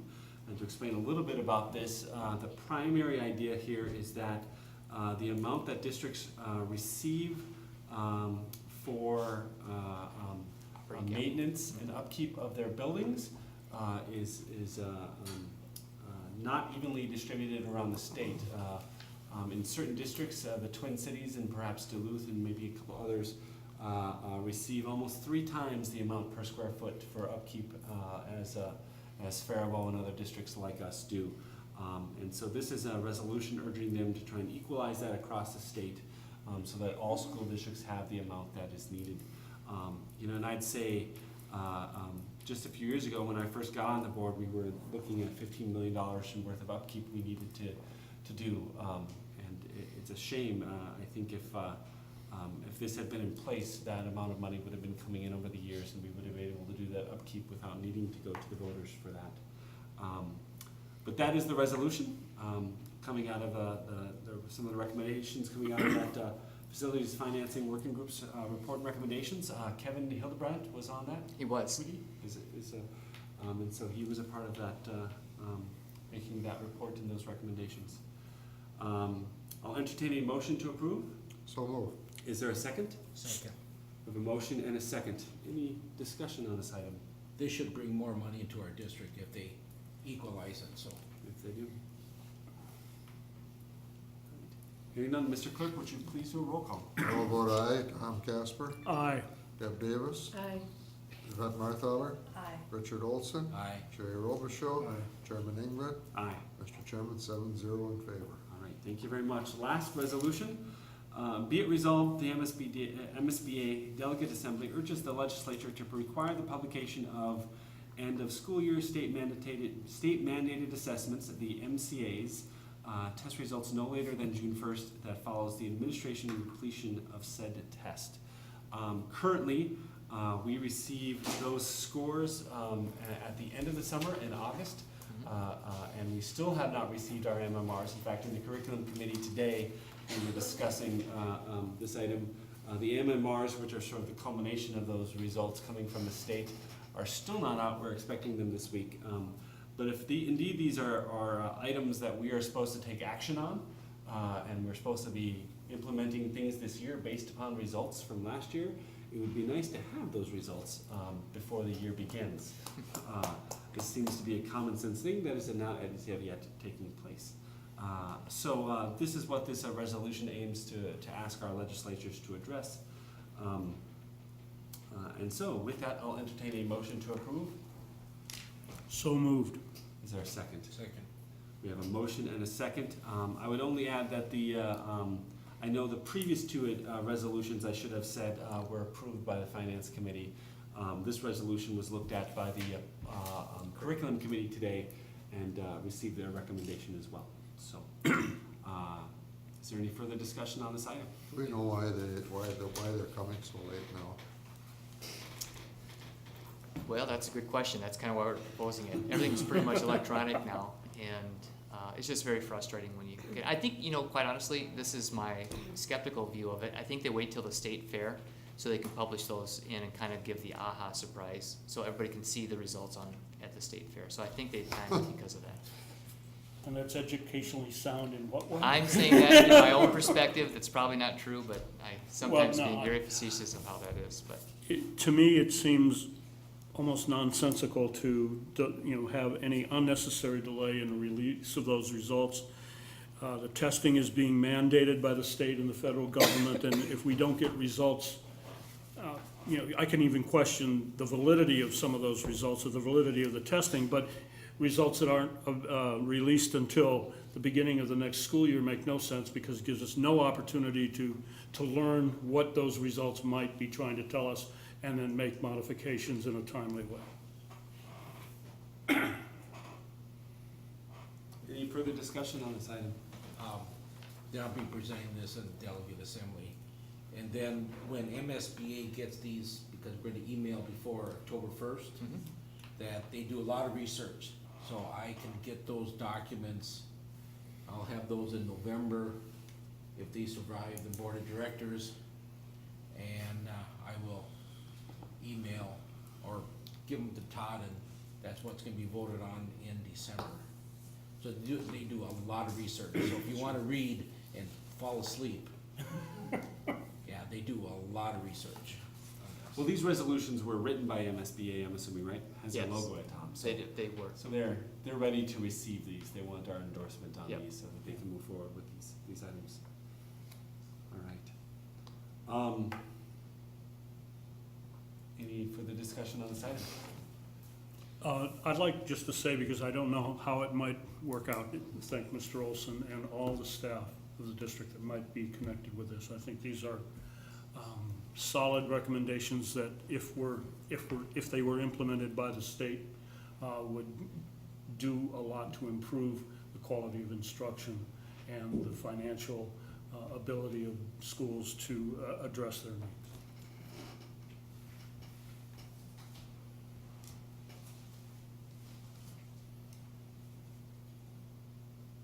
All right. Anything else? All right, hearing none, Mr. Clerk, would you please do a roll call? Joe, vote aye. Tom Casper, Aye. Deb Davis, Aye. Yvette Marthaler, Aye. Richard Olson, Aye. Jerry Robichaud, Aye. Chairman Engbrett, Aye. Mr. Chairman, 7-0 in favor. All right, thank you very much. Next up, consider the proposed agreement between ISD 656 and Local 70 Educational Assistance. We'll probably want Nicole.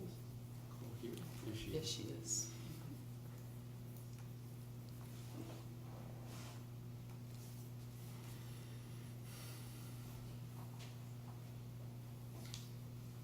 Good evening. So we have, the first agreement on there is the educational assistance. Is that correct? That's right, that's right. Thank you. That's what we're looking at, yes. We have completed our negotiation cycle with the educational assistants for the 14-16 years. The memo in front of you summarizes up the changes. The first item was just the term for 2 years. The second item was an increase to insurance for 2 years. The first year increase is $75 per month. Excuse me. And the second year is $75 per month as well.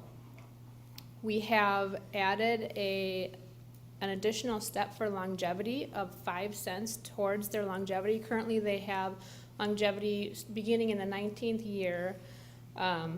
They get 5 cents at every 5-year increment, and it ends at their 30-year anniversary, and we have agreed to adding an additional 5 cents at the 35-year mark.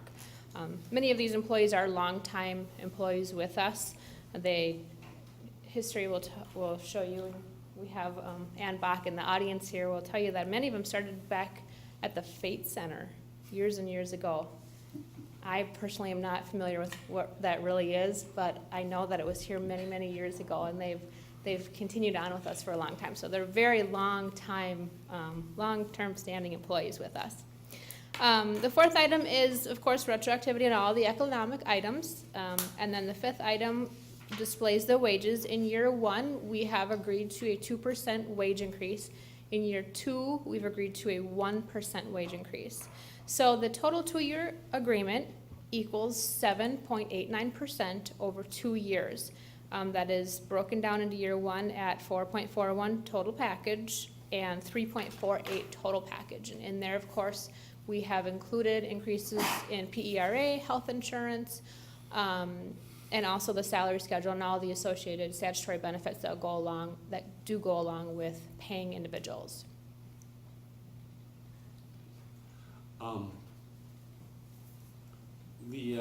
Is most of this, the cost of this agreement going into insurance costs?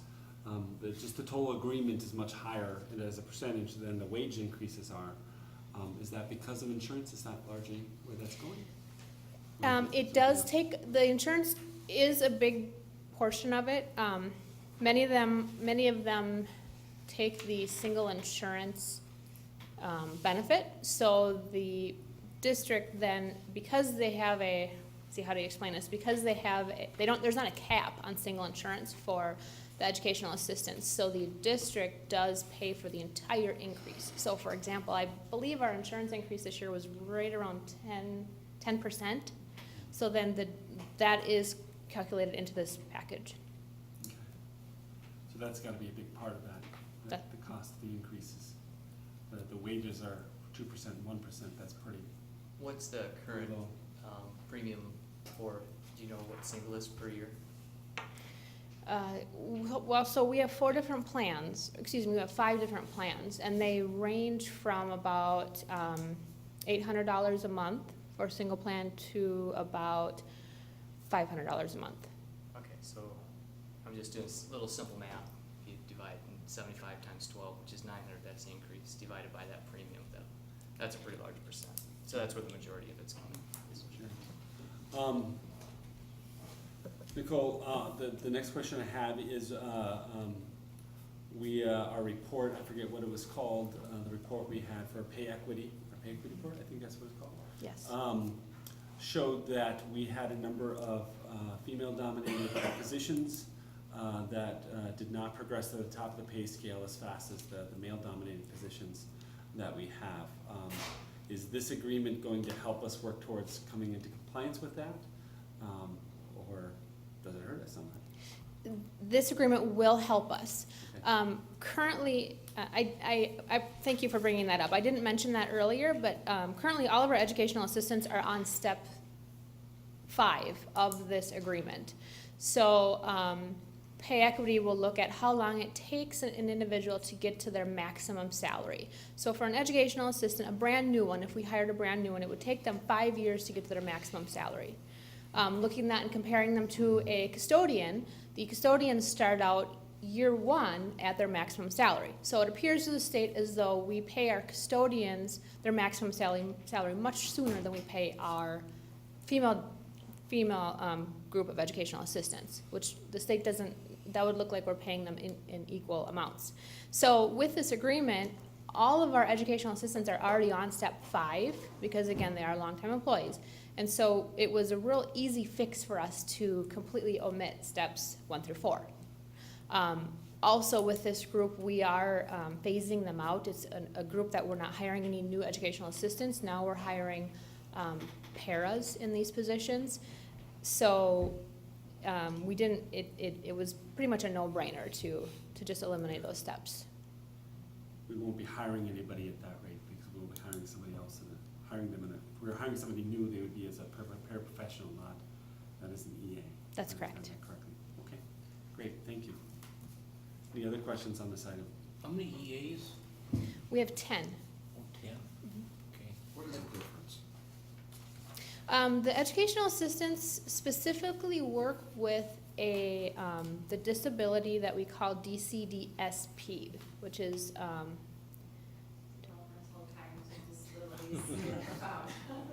yes. So they work. So these are some of the students that are the highest needs as far as special education is concerned. So the educational assistants are hired specifically to work with those students. And paras, what's the difference between an educational assistant and a para? Well, now if we have any new students that come in with that disability, we are hiring paras to work with those students. But for instance, or for example, the rest of the paraprofessionals that we hire nowadays are, they're working with a variety of different disabilities. They're working with EBD kids or also DCD kids, OHD, DHH, all different disabilities, whereas EAs are specifically for that one disability discipline. Which is the better care for the student? I wouldn't necessarily say there's a better care. There's a higher level of care needed in most cases for the DCD kids, in which the EAs work with. So this is a good decision. For what? To approve their contract, or? No, I'm sorry, I'm off the subject of approving a contract, of making the switch from educational assistants to paras. You know, I I wasn't part of that decision, so I'm not really sure. And I don't wanna put you on the spot, so maybe it's something that we could talk sometime in a work session and just have it explained to us deeper. That'd be a better route to go here. Absolutely. What do we have, It's something that first time I've heard this, I might have missed it before, but first time I heard about the shift. And so it'd be interesting to know what the rationale is and what's best for the kids. Sure. what do we have budgeted? We, I believe in our budget, we had 6% over 2 years. Okay, now, this is your over budget, right? This agreement is at 7.89%.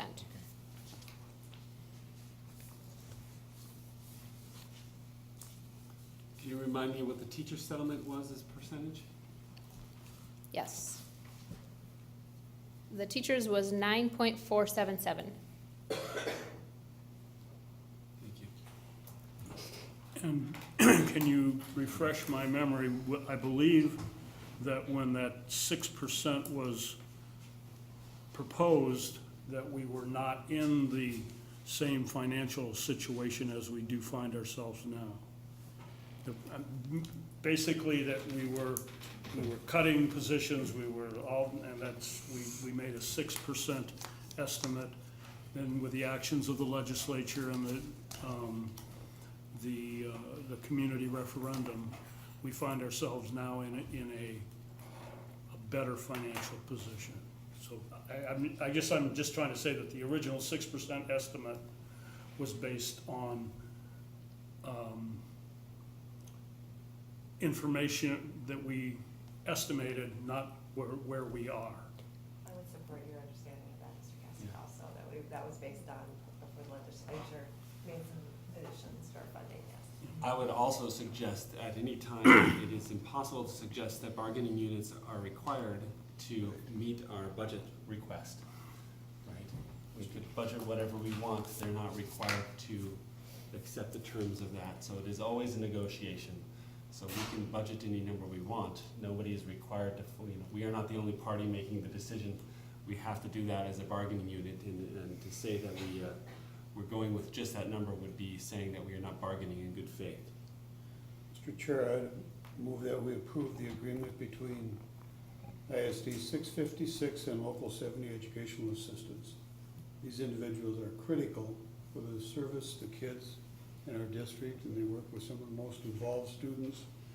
And I think for us to sit here and talk about a couple of percentage point is not essential. Their wage increase is 2% and 1%. Right. That's not even gonna keep up with inflation. That's right. I think we should be very thankful they agreed to this. Is there a motion? I move. Motion, we have a motion, is there a second? Second. I should not have interrupted with a comment, sorry. We have a motion and a second to approve. Any further discussion?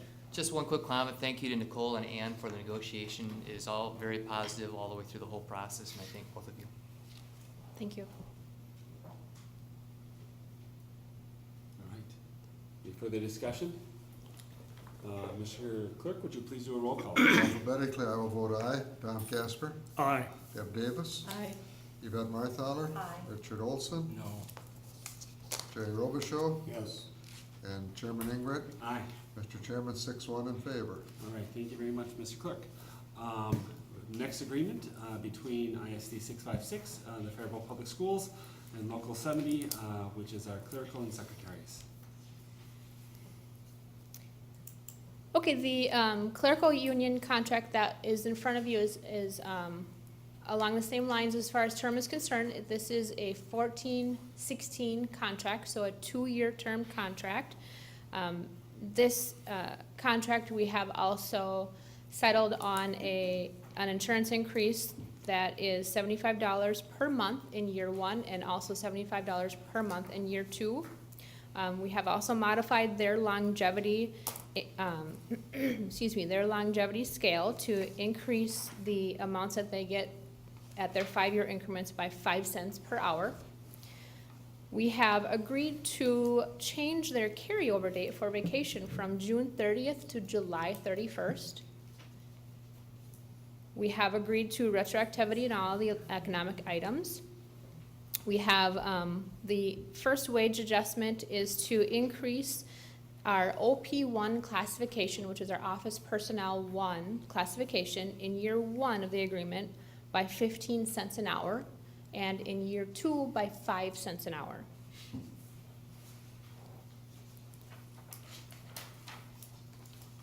On the second page, you can see the scale of what that looks like. In addition to that, we have also in this clerical union contract omitted steps 1 and 2 to also address the same pay equity issues that we spoke of earlier in the EA contract, so that all new secretaries would start on what is now step 3, and there would only be 1 step in the contract. So their years that it takes them to get the maximum salary is immediate. It wouldn't take them any time. They'd start out at the maximum salary. In addition to this modification, in year 1, we have increased the wages by 3%, and in year 2 by 1.75%. The total 2-year agreement is 7.9%. In year 1, that is 4.91, and in year 2, that is 3%.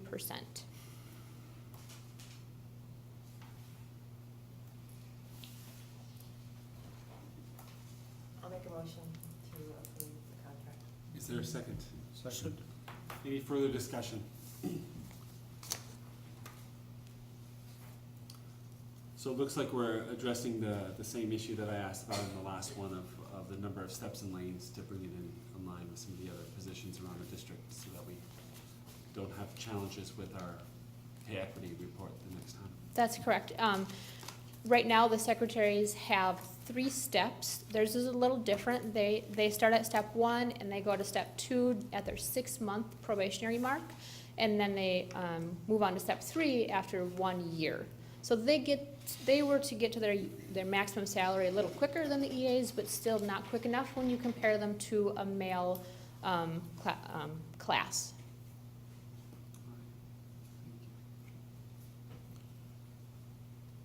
Any further comments on this item? Just again, thanks to Nicole and the secretaries. The secretaries don't get enough kudos for the things that they do. They're right in front. They're at the front lines. They deal with a lot of different issues, and we have a great secretary staff. Really appreciate what they do.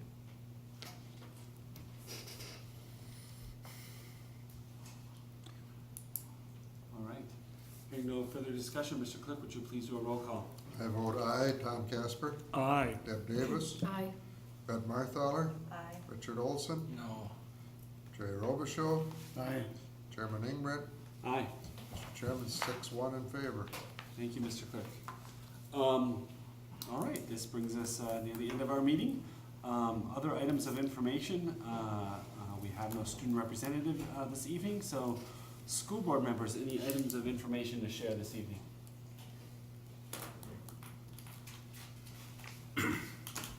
Well, I'd like to mention a very interesting radio broadcast that I was fortunate enough to catch last week, and it is preserved online in Minnesota Public Radio. They broadcast what they call an intelligence squared debate. And this one happened to be on the question of should we embrace the Common Core. And I found it very interesting. We'd had a community meeting here a month or so ago on this topic, and it is something that is impacting schools across the nation, but also impacting us here in Faribault. And I found myself enlightened by hearing the debate. So if you care to, it is archived at the Minnesota Public Radio site, and it was called Should We Embrace the Common Core? All right, thank you very much. Any other items of information this evening? All right, Mr. Superintendent, any items of information? I have a few things. First of all, the student reps are not here because it's coronation tonight, so I'm sure they're at coronation. This is homecoming week, so it's kind of a crazy week for the high school, so pretty cool things going on. We are off to a very good start of the school year. Had a lot of great comments from community members and staff with the addition of the teachers and other personnel to help reduce some of those class sizes. It's been a very, very nice start. I was at the Region 1 AA meeting to celebrate various championships in our Region 1 AA. It goes from Lakeville South all the way down to southern and southeastern Minnesota with various activities directors and coaches that are around here. So Lyle Turtle, Ken Hubert, Jesse Armbruster, and I attended that in Kenyon, Castle Manorville, and it was a very good meeting to recognize some of the terrific athletic teams that we've had in this area. I'm also part of SEMNet, which is Southeast Minnesota Networking with Education and Technology, and that's a group of superintendents and technology coordinators with many school districts. I think there's 22 members right now that can leverage funds for tech equity aid, and then also do some leveraging of the cost for leasing lines for internet access. So it's a good organization to be with, and we can save a couple of bucks with our school district as a result. I also was at the Falcon Scholarship meeting last week. Was on the radio with KDHL talking about all the positive things that are happening in our school district. Went to the tax and levy meeting with Colleen down in Rochester to talk about our levy situation with Tom Melcher from the state of Minnesota, or from Minnesota Department of Education. I am also on the Minnesota School Academies Board now. I'm a clerk, so I'm trying to take notes from Howard and learn as much as I can what a clerk does for the academy. So I'm really enjoying that board. It's a great board to work with, and I'm very happy to be a part of that. I've met with Dr. Parker numerous times to finalize the South Central College agreement for the automotive program, and that is moving right along. Facility committee is keeping us busy too, where we meet both cabinet level and at the facility committee meetings. Been part of some of the negotiations. Of course, Nicole's done the majority of the work, working with finance, and then also our curriculum. Also busy visiting classrooms. It's fun to get out of the cave, I say to my staff when I get out there, to go see what the real people are doing in the real jobs, and it's pretty fun to see all the really, really nice things that teachers and staff are doing for our students in Faribault. They're doing a great job. And last thing, I attended the Luther and St. Ole football game, which Luther was the clear victor. I just had to put that plug in. You're fired. What does this have to do with Who's their opponent? St. Ole. Luther versus St. Ole. Yeah. St. Ole still has football, huh? Yes. That's going to show up in your performance evaluation.